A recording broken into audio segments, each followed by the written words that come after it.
Hello les chatons, j'ouvre ce vlog photo comme d'habitude sur une séquence unboxing. On est 14h57, on est le 10 novembre et j'ai reçu un petit colis que je vais vous ouvrir. Alors c'est pas grand chose clairement, mais je pense que clairement je me suis dit que j'allais l'ouvrir avec vous.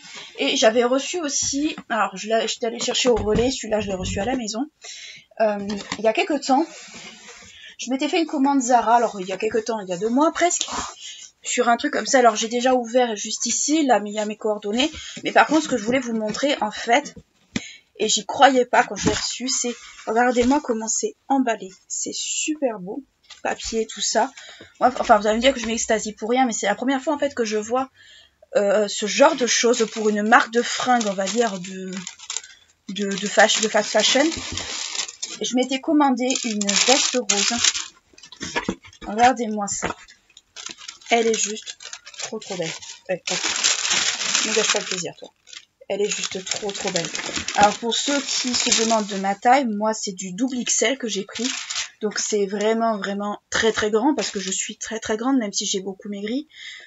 Elle était à, je crois, une 30aine d'euros. Elle était pas chère du tout, donc c'est pour ça que je me la suis prise. Mais je voulais vous montrer comment Zara, en fait, envoie les trucs. C'est vraiment trop joli. Je trouve que toutes les marques devraient faire ça parce que quand même, on investit beaucoup dans les marchandises et compagnie. Donc je pense quand même que c'est important que les envois colis soient quand même bien soignés. Et on va passer à notre petit colis Emma. Donc c'est un gros colis comme ça. Donc là, il y a mes coordonnées, bien sûr, je vais pas vous les montrer. On va l'ouvrir ensemble, en espérant que je ne fasse pas de bêtises. Hop. Qui aime bien voir les youtubeuses beauté galérer avec les colis? Levez la main dans les commentaires. Parce qu'il va de soi que je n'ai pas de cutter, que j'ai juste des pinces. Et que concrètement, ben, c'est pas ça qui va faire qu'on ne se fasse pas mal. Je devais vous embarquer avec moi il y a quelques temps en fait sur... Ah mais je suis truffe, il y avait une ouverture facile. De toute façon après les cartons comme ça je les réutilise pour les Vinted. Quand ils sont pas trop abîmés, je les réutilise. Parce que concrètement ben, ça fait un gain de temps et surtout ça évite d'aller acheter des colis à monter à la poste parce que 2 €. Alors c'est 2 € pour toutes les formes. Mais concrètement, bon, ça revient quand même un peu cher à la fin, surtout que moi, j'envoie pas du Vinted tous les mois. Hop. Donc voilà comment c'est dedans. Alors, je pense clairement que je l'ai pas ouvert du bon côté, mais on s'en fiche. Eh ben punaise, c'est bien protégé par contre. Franchement. Alors le mec de Chronopost, il est arrivé sous les coups de 10 h ce matin. Donc je finissais juste le petit déj, heureusement que je l'ai vu arriver, parce que le pauvre il avait galéré. Et voilà, c'est que de la papeterie. On va décortiquer ça ensemble. J'ai commandé que de ça parce qu'honnêtement, ben, à force, ben, j'étais en dèche. Donc ça c'est quoi? La facture je suppose. Ouais, c'est cool, au moins j'aurais pas besoin. Ah mais il n'y a pas le prix. Il n'y a pas les prix les mecs. Eh mais les gars, vous êtes au courant que sur une facture on met les prix? Eh, mais il faut pas commander pour une entreprise hein, dans ce cas-là. Donc j'ai commandé des roll-on, enfin des souris fasseuses, donc c'est que de la papette. Hein. Des feuilles comme ceci pour les classeurs, parce que franchement j'en ai quasiment plus. Alors là c'est des grands carreaux, je m'étais pas rendu compte, mais moi ça me va très bien, je m'en bats les oreilles.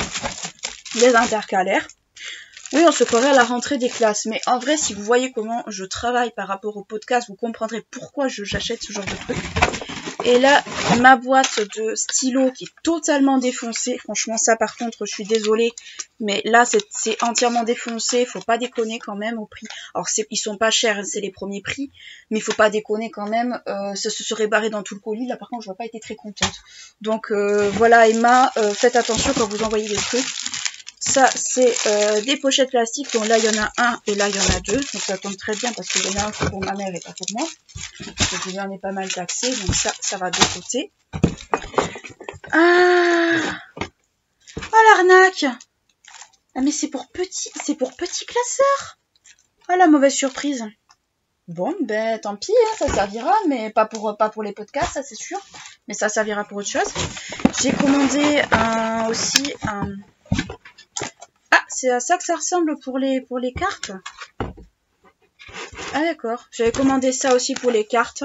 Pour tout ce qui est... Alors moi, ça va être plutôt pour tout ce qui est cartes, style pour les fournisseurs et compagnie. Ok, pourquoi pas. Là, j'ai commandé un petit classeur. Putain, mais non. Regardez ça. Mais regardez ça. Là, vous voyez la grosse trace. Alors, heureusement que je suis pas chiante trop. Mais si vous tombez sur des gens chiants, ben ça, je suis désolée, mais non, en fait, hors de question. Donc déjà, il y a 2 produits qui sont abîmés. Non. C'est ça l'agenda? J'aurais peut-être dû regarder les dimensions, vous allez me dire, c'est vrai. Ah ouais, c'est tout petit, quoi. Alors après, c'est pratique, mais...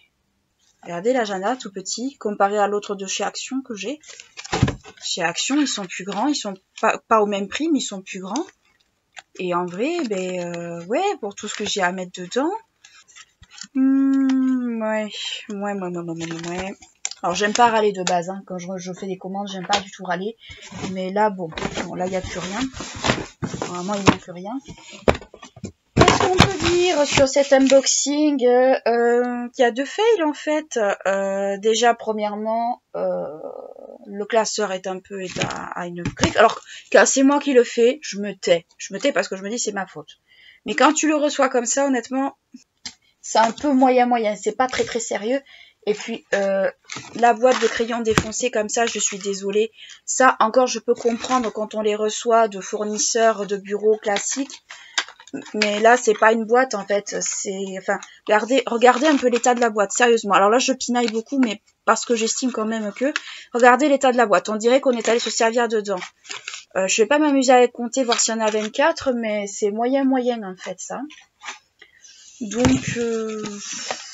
Ouais, on va dire bof, hein. Ah les gars. Allez, on se revoit plus tard.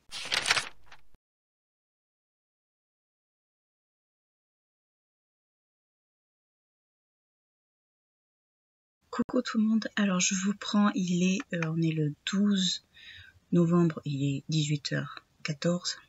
Donc comme vous l'aurez vu dans les photos qui seront avant cet extrait vidéo, je suis allée me faire tatouer. Je n'ai pas pu, on va dire, prendre de photos quoi que ce soit parce que quand on se fait tatouer, bien sûr, comment dire, c'est pas trop le moment en fait. Donc là, je suis rentrée, je suis chez moi. Donc si vous voulez voir le résultat, alors je peux pas trop le montrer parce que voilà, on le verra pas trop, mais je vous mettrai une photo. Donc le tatou est là, je viens juste de le laver. Bon, je n'ai pas eu mal plus que ça, j'ai eu mal à certains moments, mais comme d'hab quoi. Et puis voilà, j'espère pouvoir vous montrer la suite. Donc là, j'ai fait que les contours. On fera le remplissage à la 2e séance, comme bien souvent. Je n'ai pas fait faire la poitrine, mais je la ferai faire la 2e séance. Donc pour vous expliquer, en fait, je me suis fait tatouer le haut du bras droit, comme je suis droitière. Et je devais me faire aussi un oiseau sur la poitrine, sauf que on le fait, on en a discuté avec mon tatoueur, on le fera plutôt à la 2e séance, parce que bon, voilà. Puis c'est quand même une partie graisseuse, donc... La douleur, je sais que je vais un petit peu douiller. Donc, je devais partir sur 2 tatouages. Donc, les 2 tatouages sont là. Je vous les montrerai. Je parle pas trop fort parce que je suis pas toute seule dans la maison. Donc, voilà.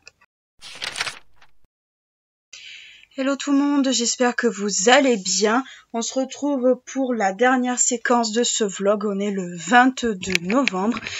Il est 14h48. On se retrouve avec ce fabuleux look, on va dire prépa de coloration, parce que j'ai refait mon henné, donc bien sûr j'ai cette tête-là. C'est très moche, on est bien d'accord. C'est limite trollesque, mais c'est pas grave. Après tout, hein. C'est comme ça que moi je fais ma couleur. Je vais juste mettre le petit minuteur sur mon téléphone. Donc vous le voyez pas mais vous l'entendez. Je mets 2 heures de pause. Donc je me suis dit que j'allais vous montrer un peu comment je m'organise par rapport au podcast. Je vais vous montrer pendant, je pense, les vlogmas, certains backstage en fait des podcasts. Donc vous l'avez vu, j'avais reçu une commande Emma qui était pas, on va dire, oufissime, où il y avait eu pas mal de couacs, certains articles même abîmés. Donc tant pis après tout. Donc ce que j'ai fait, c'est que j'ai rangé en fait tout ce qui était tout ce qui était pochette plastique, intercalaire et compagnie. Et je vous montrer un peu comment je m'organise. Donc je m'organise par classeur. Je vais essayer de parler. Je m'organise par classeur. En général, quand je finis un classeur, je le range, on va dire, avec les autres. Donc là, ça va être celui des prochains podcasts. Je n'ai pas terminé l'autre, mais je vais... ça va se finir incessamment sous peu. Et ce que je fais, en fait, c'est que je réfléchis à certains types de sujets que je veux aborder. Alors, ça peut être des sujets totalement trendy, comme des sujets pas du tout trendy. En général, je ne fais pas de sujets trendy, parce que tout le monde les aborde, ça m'intéresse moyennement.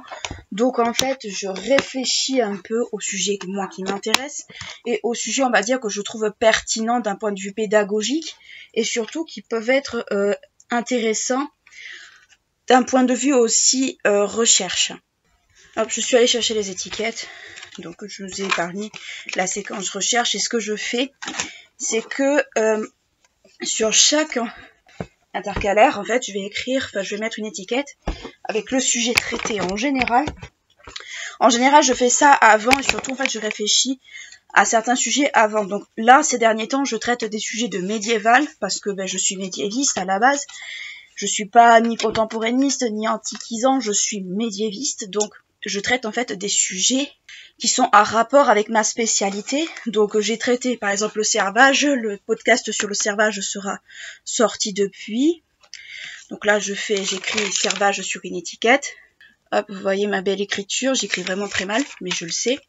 Et ce que je fais, c'est que je le mets carrément sur l'intercalaire et je vois exactement, on va dire, le sujet que je dois traiter. Alors des fois, c'est pas forcément des étiquettes qui sont faites pour les intercalaires en question, mais on s'en fout, à la rigueur, c'est pas le sujet en fait. Le sujet, c'est que je retrouve en fait les sujets traités. Par exemple, j'ai traité le servage, je vais traiter la chevalerie. Enfin, je vais traiter pas mal de sujets en fait en lien avec la médiévale, donc ça n'aura rien d'étonnant. Et surtout, je pense que d'un point de vue pédagogique, ça peut être intéressant pour ceux qui sont intéressés ou tout simplement qui sont curieux, parce que bon, je fais pas ça seulement, on va dire, pour des universitaires, entre guillemets, parce que moi, je m'en fous un peu de faire ça pour des universitaires, c'est pas du tout, on va dire, mon but. Mon but, c'est surtout que ça soit pédagogique, que ça soit intéressant.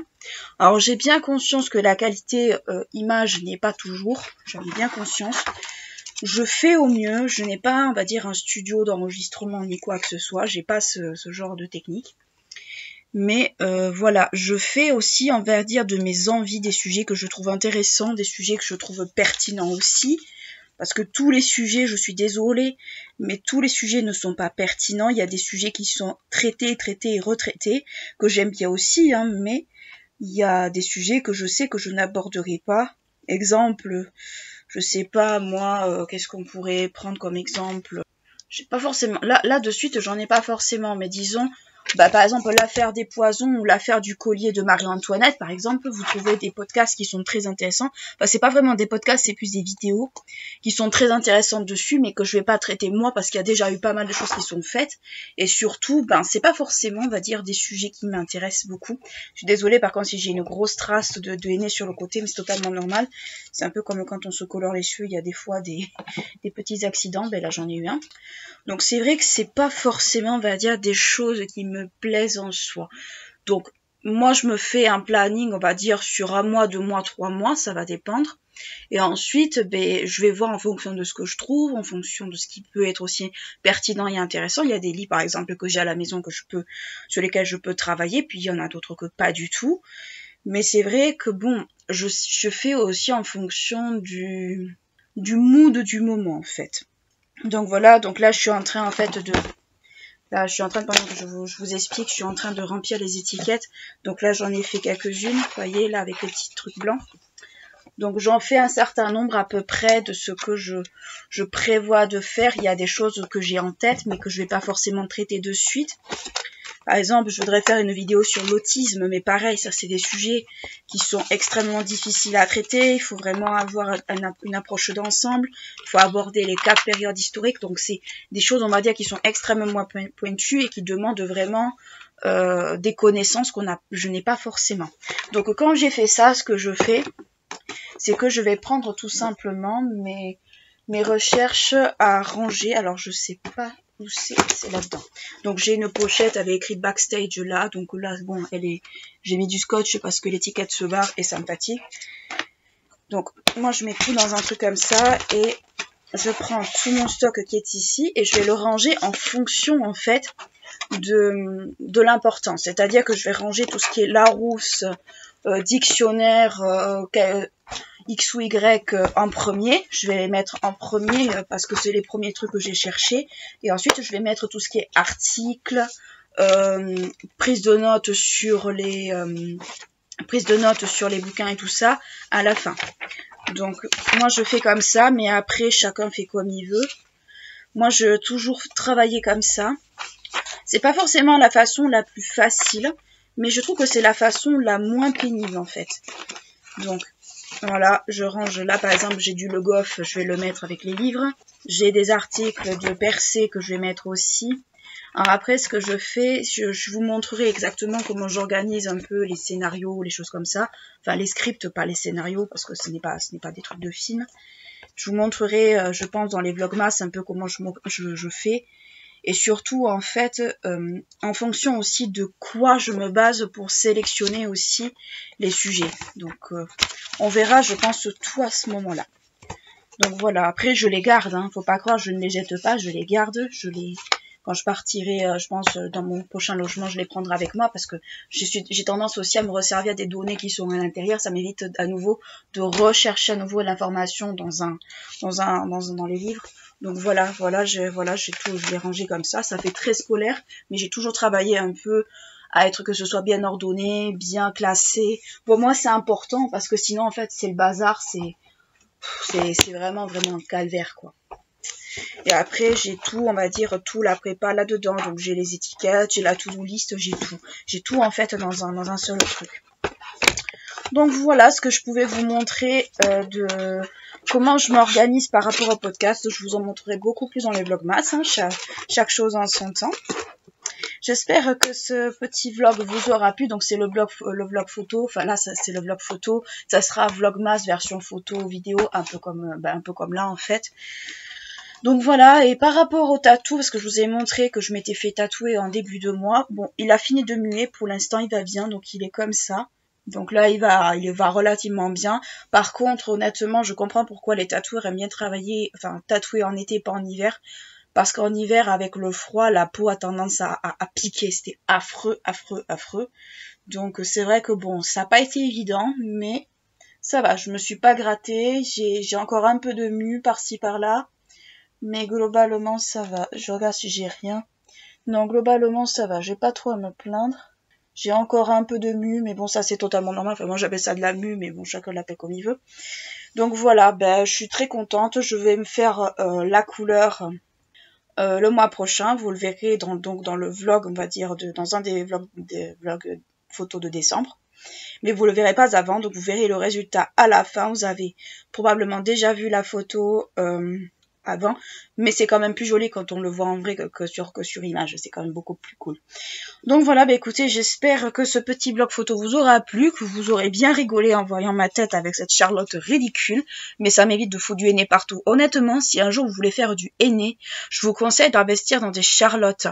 C'est pas super cher, et en vrai, bon, il y a des Charlottes jetables, c'est sûr, mais je trouve qu'au niveau déchets, c'est pas forcément cool. Là, ce que j'ai fait, c'est que j'ai mis en fait une poche de congélation parce que je n'ai plus de cello. Et il faudra que j'en rachète d'ailleurs d'urgence. Et j'ai mis la Charlotte dessus pour, on va dire, emprisonner la poche. Et comme ça m'évitera probablement de réutiliser du cello à l'avenir. Mais c'est vrai que si on peut limiter les déchets, c'est pas plus mal. Et les Charlottes comme ça de bain, donc bon là, c'est avec Stitch, je l'avais acheté à Primark, je sais que c'est un peu ridicule. Mais ça évite en fait que le cello bouge, ça évite que ça coule, du moins ça limite, je trouve, beaucoup les catastrophes à ce niveau-là. J'en ai un petit peu dans les oreilles, ça fait un peu mal d'ailleurs. Mais voilà, donc j'espère que ma petite tête vous aura plu, que vous aurez bien rigolé. N'hésitez pas à liker, clocher ce vlog photo, à vous abonner à la chaîne si c'est pas encore fait. N'oubliez pas d'activer les notifications parce que je pense que YouTube est en train de nous la faire à l'envers par rapport à ça. Il y a beaucoup de créateurs de contenu justement qui se plaignent au niveau de l'algorithme de YouTube. Moi je m'en plains pas trop parce que bon voilà, je sais que c'est un petit peu le jeu, mais c'est vrai que je trouve que c'est très pénalisant pour les personnes qui s'investissent beaucoup dans leur travail.